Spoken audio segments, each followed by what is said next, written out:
안녕하세요. 오늘도 사연살롱을 찾아주셔서 감사합니다. 저는 50대 후반의 여성이에요. 얼마 전 제 딸이 결혼을 했는데요. 정말 제 인생에서 가장 감격스러웠던 날이었어요. 딸 옆에 있는 사위를 보며 그저 우리 지은이 힘들지 않게 편하게 해달라고 속으로 빌고 또 빌었네요. 오늘이 있기까지는 많은 사연이 있었답니다. 저는 사실 딸이 다 커서야 만날 수 있었어요. 딸이 어릴 적에 할 수 없이 떨어져 살아야만 했죠. 저는 시골에 없는 집에서 태어나서 간신히 고등학교를 졸업했어요. 아버지가 고등학교 안 보내려는 걸 엄마가 요즘 세상에 중학교만 나와서 뭘 해먹고 사냐고 몇 날 며칠을 설득하셨거든요. 그 덕에 저는 고등학교를 나와서 서울의 한 외국어학원 접수창고에 취직할 수 있었어요. 제가 성격이 명랑한 편이어서 복도나 교무실 청소할 때 모르는 선생님들한테도 꼬박꼬박 인사 잘했더니 그걸 눈여겨보신 고3 담임 선생님이 친구를 통해 소개해 주셨어요. 지숙이 너라면 뭐든 잘할 수 있을 거다. 처음 사회생활 하는 거니까 힘들어도 참고 잘해봐. 네가 어떻게 하느냐에 따라서 다음에 더 좋은 일도 할 수 있어. 감사합니다, 선생님. 선생님 걱정 안 끼치게 잘할게요. 라며 감사 인사를 드렸어요. 처음에는 모든 게 낯설고 서툴러서 하루가 어떻게 지나가는지도 몰랐어요. 하루에 두세 번은 실수하고 선배한테 혼나고 과장님한테 불려가기도 했고요. 한 달 등록하는 수강생하고 3개월이나 6개월 등록하는 수강생 할인율을 헷갈려서 뒤죽박죽이 된 날도 있었어요. 그때는 진짜 이제 잘리겠구나 싶어서 눈앞이 캄캄했죠. 취직했다고 무뚝뚝한 아버지한테 보란듯이 잘난 척하고 올라왔는데 벌써 백수가 됐다고 하면 뭐라고 하실까 별별 생각이 다 들었어요. 그런데 의외로 선배님이 과장님한테 전체적으로 정리가 잘 안 됐었다며 자기가 책임지고 하겠다고 하더라고요. 과장님도 조금 책망은 하셨지만 크게 뭐라고 하지 않으셨어요. 평소에는 깐깐하고 영수증 관리 하나만 잘 못해도 난리 나던 선배가 먼저 나서서 수습하니 어리둥절했어요. 물론 제 실수라고 안 하고 접수대가 너무 바빴다며 감사준 건 정말 고마웠죠. 이건 내가 너한테 제대로 주의 주지 못한 책임도 있으니까 내가 하겠다고 한 거야. 그리고 처음 시작할 때 누구나 다 실수는 해. 그 다음에 어떻게 하느냐가 더 중요하지. 이번만 봐주는 거니까 앞으로 이러면 안 된다. 진짜 고마워요, 언니. 난 언니가 맨날 야단만 쳐서 저 진짜 싫어하는 줄 알았어요. 앞으로는 정신 똑바로 차리고 잘할게요. 일을 배워야 되니까 싫은 소리도 하는 거지. 좋은 말만 들으면 일이 안 느니까 그러는 거야. 그리고 너 여기 직원들은 학원 수업 저렴하게 들을 수 있는 거 알아? 웬만하면 일 끝나고 놀지 말고 영어 강의 괜찮은 건 들어봐. 잘 모르면 기초부터 들으면 되니까. 외국어를 배우라고요? 저는 여기서 공부할 생각은 안 해봤는데요. 그리고 저 고졸인데 그런 거 따라갈 수 있을까요? 시작해보지도 않고 미리 겁먹지 말고 일단 들어봐. 너나 나는 고졸이니까 오히려 더 실력을 쌓아야지. 나중에 뭘 도전이라도 해보지. 안 그러면 우리한테는 기회도 안 올걸? 그 언니는 이미 학원에서 영어와 일어를 듣고 있었어요. 생각해보니 퇴근 후에 가끔 쇼핑하거나 영화를 보려고 근처를 돌아다닐 때 언니가 혼자 식당에서 밥을 먹고 학원으로 들어가곤 했었죠. 그게 다 수업을 들으려고 저녁 먹고 1층 로비에서 공부를 하는 거였더라고요. 옆에 그런 사람이 있으니 저도 점차 마음 자세가 달라졌어요. 저는 우선 가장 쉬운 영어 기초 회화부터 등록했어요. 학교 다닐 때 영어 공부를 하나도 안 했어서 제가 얼마나 할 수 있을지 겁이 났거든요. 어차피 졸업하면 어디 가서 잡일이나 하고 돈이나 좀 벌 거라는 생각에 수업 시간에는 항상 딴 생각만 하고 집중을 안 했던 것 같아요. 학원에서 다시 시작한 영어 공부는 생각보다 재미있었어요. 회화 위주이다 보니 학교에서 배웠던 것처럼 딱딱하고 어렵지 않았죠. 그렇게 다시 시작한 공부는 점점 불이 붙어서 계속하게 됐어요. 친구 따라 강남 간다고 저는 그 언니를 따라서 방송통신대학도 다녔어요. 언니가 공무원 시험에 합격해서 학원을 그만둘 때까지 거의 붙어 있었던 것 같아요. 제가 학원에서 일한 지도 2년이 넘었을 때였죠. 지수가, 너도 다른 회사 면접 한번 알아봐. 여기 학원에서만 계속 있기에는 시간이 아깝잖아. 라는 언니의 말에 저는 여기저기 취직 공고가 나온 것을 찾아봤어요.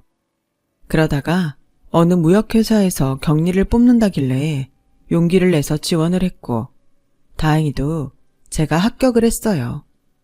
저 말고도 몇 명이 더 면접을 봤는데 제가 되다니 정말 꿈만 같더라고요. 회사는 규모가 크지는 않았지만 꽤 탄탄하고 실속 있었어요. 그 당시 중소기업 격리직이 다 그랬던 것처럼 제 업무는 격리만이 아니라 회사의 모든 잡일을 다 해야 했어요. 그러다 보니 야근을 하는 날이 많았고 학교 공부도 뒤처지게 됐어요. 저는 안 되겠다 싶어서 회사에서 틈틈이 공부를 하기 시작했죠. 여기까지 어떻게 왔는지 생각하면 포기할 수가 없더라고요. 그리고 학교를 졸업할 무렵에는 1년 정도 사귀고 있던 사람과 결혼을 하게 됐어요. 남편은 저와 같은 방통대 경영학과였고 그동안 몇 번 인사를 했었죠. 유통회사를 다니고 있었는데 공부를 더 하고 싶어서 왔다고 하더라고요. 시어머니는 예전에 중학교 교사였다고 하는데 그래서인지 깐깐한 느낌이었어요. 그래도 제 학력이나 집안 가지고 뭐라고 안 하셔서 마음이 놓였어요. 저는 결혼하고 얼마 안 돼서 회사를 그만뒀어요. 계속 다니고 싶었지만 회사에서 결혼 전부터 그만두라고 은근히 눈치를 주더니 아주 대놓고 다른 사람 뽑는다고 통보를 하더라고요. 힘든 거 다 이겨내며 다녔던 회사라 그만두게 돼서 마음이 착잡했는데 남편은 위로는커녕 불평만 했어요. 아니 뭐 그렇게 가차없이 자르냐? 그 회사도 참 너무하네. 하긴 회사가 어느 정도 수준이 있어야 여사원 자리도 보장이 되는 거지. 워낙 이름도 없는 회사라 그런가 보네 뭐. 서울에서 좀 괜찮은 데 가려면 고졸이라도 학교가 좀 괜찮은 데여야지. 안 그래도 속상한데 남의 상처 후배 파는 거야? 당신 나온 대학도 좋은 데도 아니면서 뭐 그렇게 따지고 그래. 그래도 난 수도권 대학이야. 엄연히 다르지.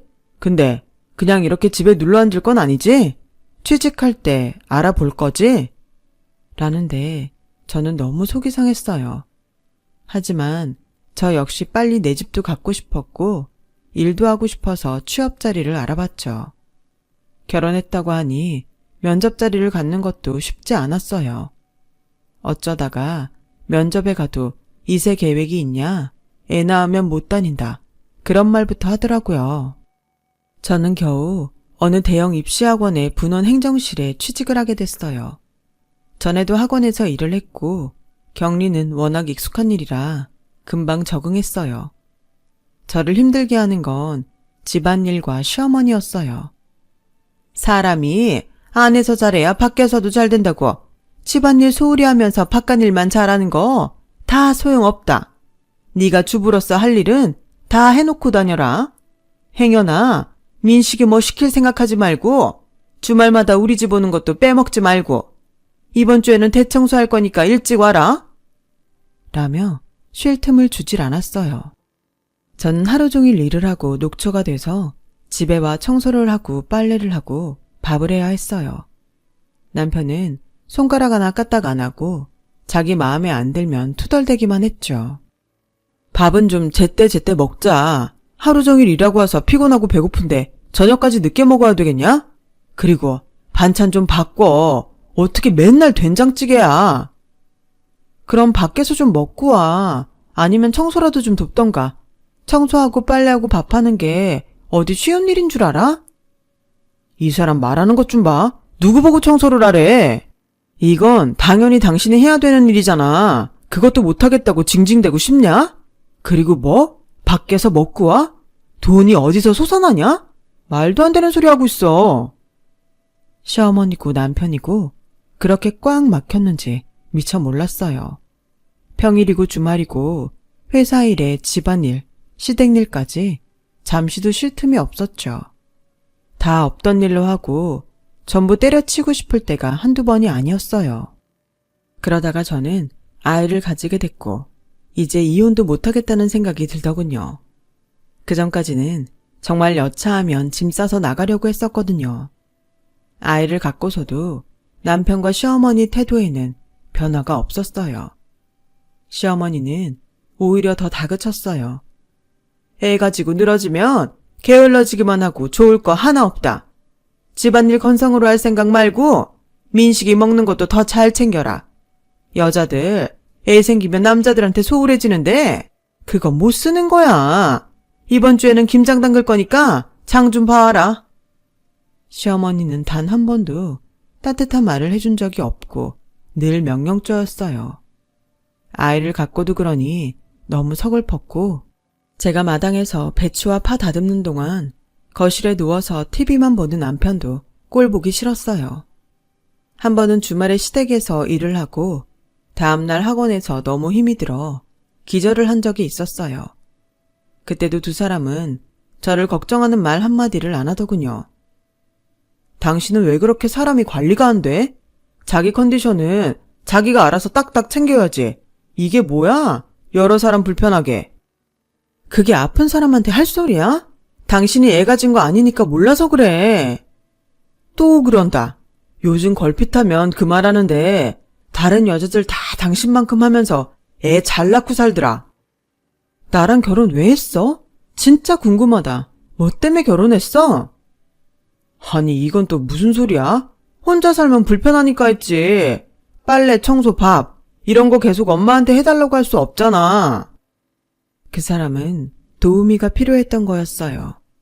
그리고 제가 그걸 잘할 거라고 생각했던 거죠. 매일 서론만 커지는 가운데 저는 딸아이를 낳았어요. 친정엄마는 잘했다고 축하한다고 저와 아이를 보러 오셨다가 하루도 있지 않고 바로 내려가셨어요. 사부인하고 이서방 불편할 텐데 내가 있으면 뭐하니? 어차피 너 태어나고 집에 올 거 아니야. 그때 많이 보면 되지. 라며 제 손을 꼭 잡았다가 놓고 가시는데 너무 눈물이 났어요.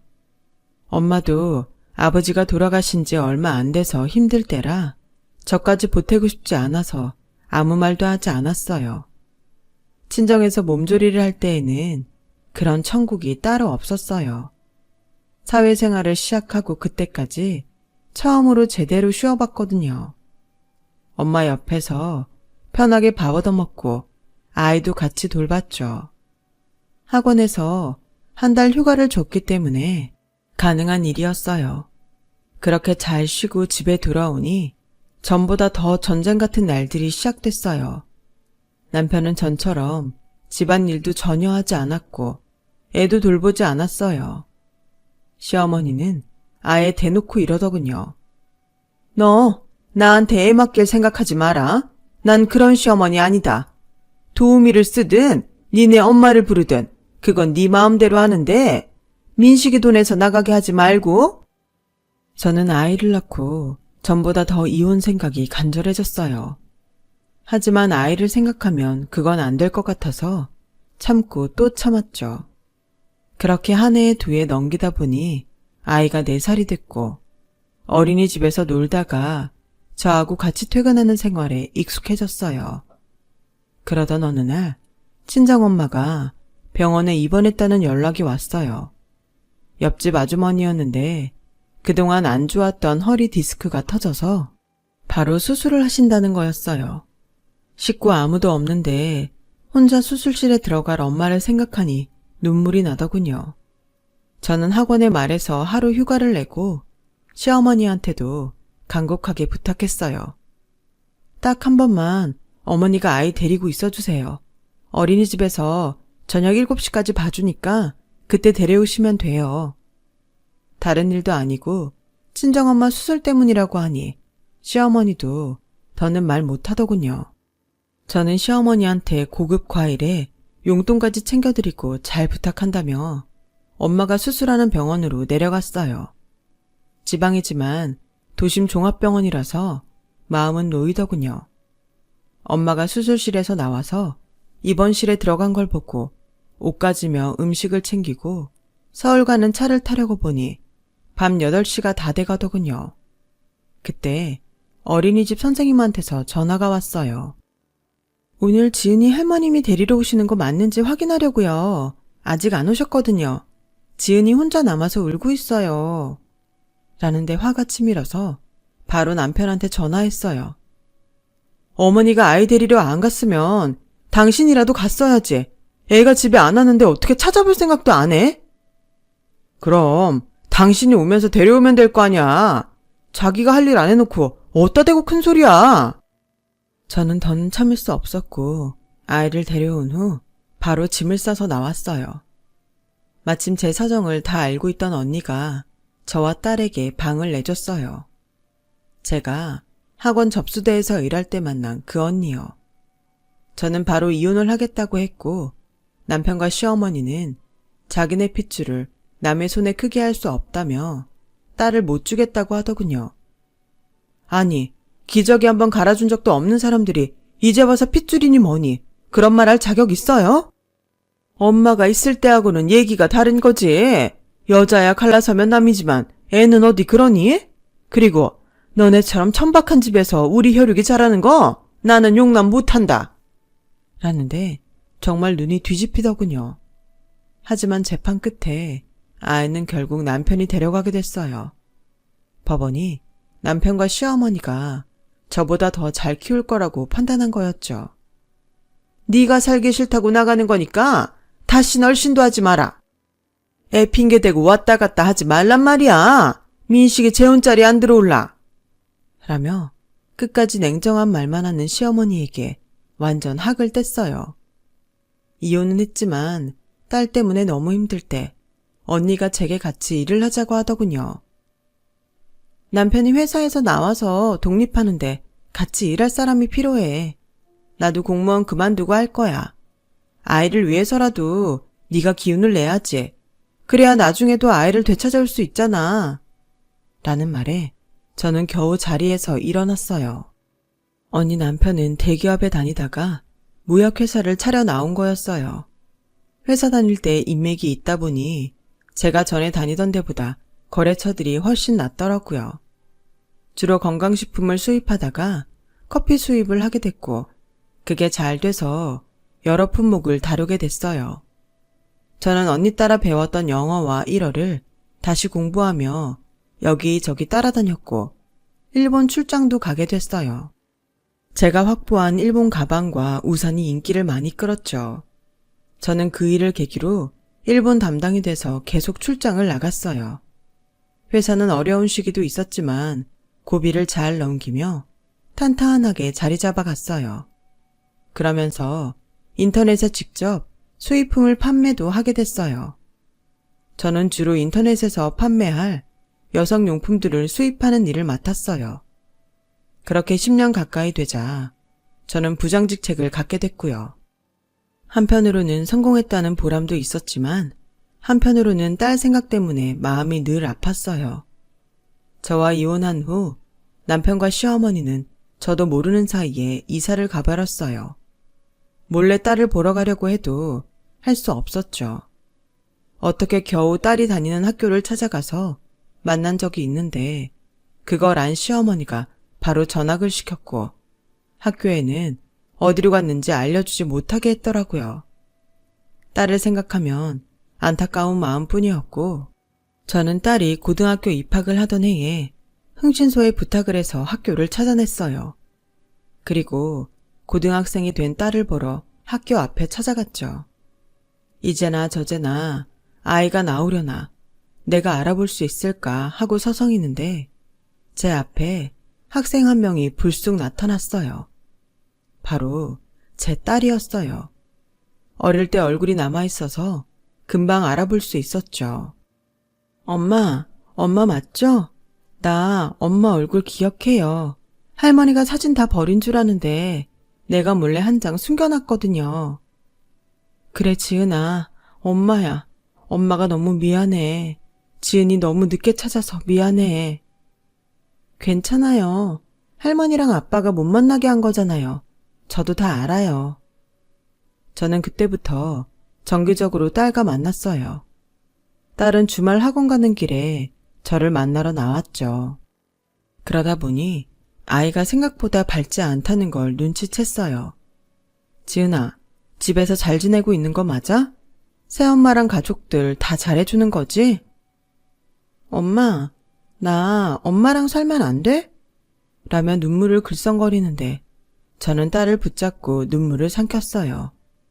어쩐지 안 봐도 다 알 것만 같았죠. 딸은 곧 할머니 생일 파티가 있는데 가기 싫다고 했어요. 저는 그 생일을 어디서 언제 하는지 딸에게 물어봤어요. 그리고 비싸고 예쁜 옷하고 거기에 어울리는 구두를 사서 아무 말 말고 장 안에 넣어놨다가 할머니 생일날 입고 가. 라며 딸 손에 쥐어줬어요. 당시 저희 회사가 유통회사 인수권으로 바빴는데 그게 전 남편 직장이거든요. 저도 다 생각이 있었죠. 며칠 후 시어머니 생일날이 되었어요. 저는 딸이 알려준 한정식 식당에 가서 시어머니 생일 예약석 건너편에 앉았어요. 딸이 제가 사준 옷과 구두를 입고서 말없이 앉아있는 게 살짝 보였어요. 칸막이 건너로 들리는 얘기들을 들어보니 제 딸한테는 누구 하나 말도 안 붙이더군요. 그러다가 시어머니가 하는 말이 들렸어요. 지은이 너 그 옷은 어디서 났냐? 니들 애한테 이런 거 사줬니? 비싼 거 사 입히지 말라고 했잖아. 버릇 나빠진다고. 난 사준 적 없는데 당신이 사줬어? 라는 남편 목소리가 이어서 들렸고 이어서 낯선 여자 목소리가 들렸어요. 아니, 내가 돈이 어디 있다고 성욱이 사줄 돈도 없는데 지은이 사줄 게 어딨어? 너 이거 어디서 났어?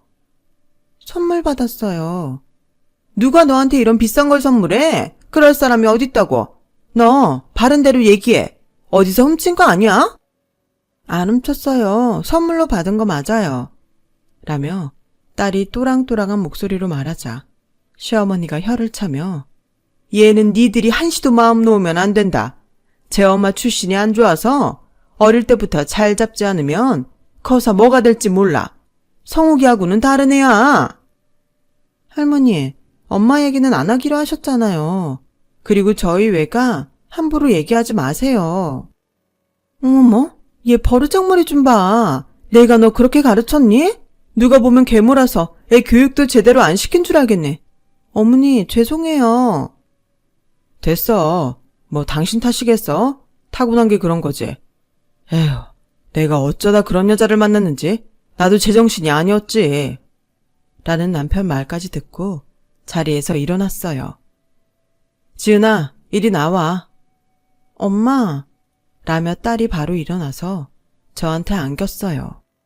시어머니와 전 남편, 그리고 그 집 아들은 놀라서 저를 쳐다보더군요. 특히 남편은 명품 옷에 명품 가방을 든 제 모습을 보고는 눈이 막 흔들렸어요.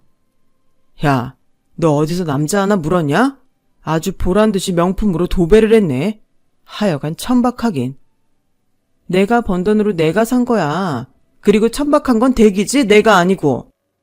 남의 집 좋은 날에 와서 들쑤시는 게 천박한 거지. 뭐가 천박한 거냐? 너 지금 이게 뭐 하는 짓이야? 좋긴 뭐가 좋아요. 남의 딸 가슴에 대못 박는 얘기들만 하면서. 제 딸 데리러 왔으니까 그렇게 아세요. 라고 하자 시어머니와 전 남편은 기도 안 찬다는 듯이 콧방귀만 끼더군요. 그때 누가 저를 부르며 다가왔어요. 처제, 내가 너무 늦지 않았나 모르겠네. 얘기는 잘 마무리된 거야? 네, 지금 하고 있었어요. 인사들 하세요. 제가 있는 회사 사장님이고 제 형부예요. 이민식 씨네 회사 이번에 인수 얘기 있지? 그 인수하는 회사 사장님. 라고 하자 다들 얼굴이 새파래져서 아무 말도 못하더군요. 저와 언니는 전보다 더 가까워지면서 정말 친자매처럼 가까워졌고 자연스럽게 사장님도 형부라고 부르게 됐거든요. 저 그 회사 부장이고요. 그땐 제가 댁들보다 딸 키울 형편 안 된다고 뺏겼지만 이젠 그렇게 못합니다. 그리고 지은이가 저하고 살기 원하고요. 해볼 테면 해보세요. 이제 법원도 당신들 편 안 들어줄 테니까. 아니 정말 우리 회사 인수하는 거 맞아? 지금 둘이 짜고서 속이는 거 아니야? 애는 안중에도 없고 자기 아니만 생각하는 전 남편에게 형부는 확인해 보라며 자기 명함을 건넸어요.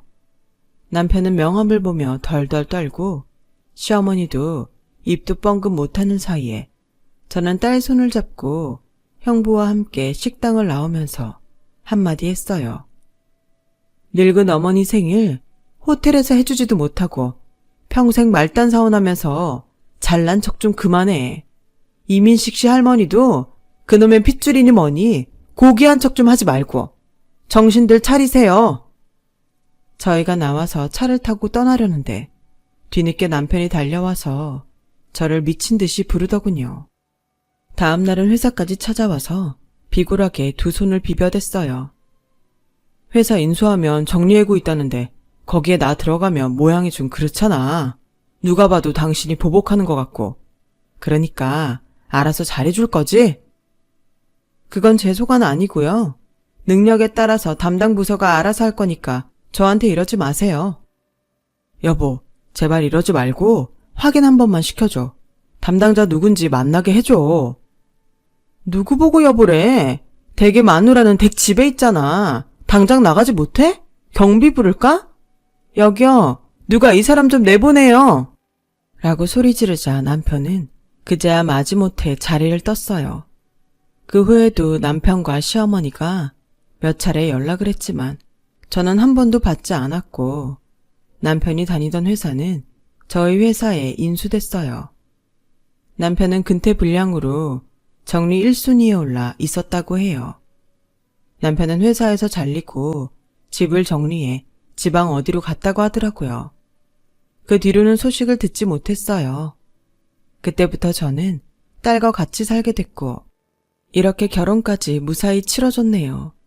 결혼식장에 딸 손은 형부가 잡아줬고요. 앞으로도 우리 식구들 더 행복해질 일만 남았어요. 그러기 위해서 계속 노력할 거고요. 제 사연은 여기까지예요. 긴 얘기 들어주신 분들 모두 감사하고요. 다들 건강하시고 행복하세요. 오늘도 좋은 하루 보내시고요. 여러분, 사연 댓글에 응원과 현명한 조언 부탁드려요. 좋아요와 구독은 저에게 큰 힘이 됩니다. 오늘도 좋은 일 가득하세요.